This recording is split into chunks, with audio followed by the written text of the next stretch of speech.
Astronaut66 says, my favorite question from Jeranism to Reds. Does SpaceX have the power to stop the moon? Ah, yes. Tune, please tell me you remember that Oh, one. I do. But That's the audience is some of them are wondering. okay. Let me go ahead and explain. So, back in 2015, SpaceX launched the OG2 satellites, a cluster of satellites.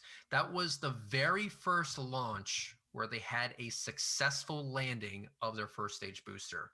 I was in Cape Canaveral to see it in person. It was an amazing experience. I was there to witness history happening.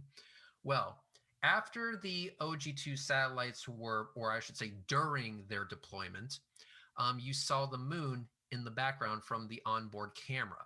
And you would see a satellite get deployed. Well, there's two of them, one on each side. And then after the deployment happened, the moon would move in the background a little and then stop. And then you would get another deployment.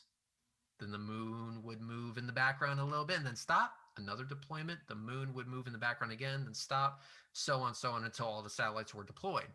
And so Jeranism looked at that and said, aha, these incompetent morons suck so hard at CGI, they couldn't even keep the moon still. So does SpaceX have the power to move the moon? And I'm like, in frame? Yes. Yes, they do, Jaron. Are you surprised by this? And so I told him that spacecrafts have the capability of orientating themselves at will. He didn't know about the existence of reaction control thrusters or gyroscopes, where you can use a gyroscope like what's on the International Space Station to keep the space station orientated in a certain way. You can orientate the spacecraft wherever you want. It's kind of a standard feature. And so he basically called BS. And what he wanted me to do, was the precursor to that debate that we had, was, okay, you want your debate? Here's how you get it. Look at that footage, model that deployment sequence for me. Do it in Kerbal Space Program. So Housesoy, who's in the chat, went ahead and did that. He goes, okay, Jaron, let's do this. And modeled it perfectly with the moon in the background, satellite deployer with one going off on each side, exactly what was seen in the SpaceX launch, and was able to move the moon in the background. And Housesoy said, it's really not that difficult. And then he tried to say, well, that doesn't count because in the original footage, we didn't see any RCS thrusters. We didn't see any poofs or any puffs from the thrusters. And I go, you're not going to see them in all circumstances, dude.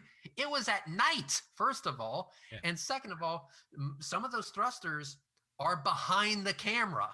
So, and sometimes the puffs are invisible. Sometimes the camera just isn't looking at them. But at the end of the day, it doesn't matter if it's RCS thrusters or gyroscopes.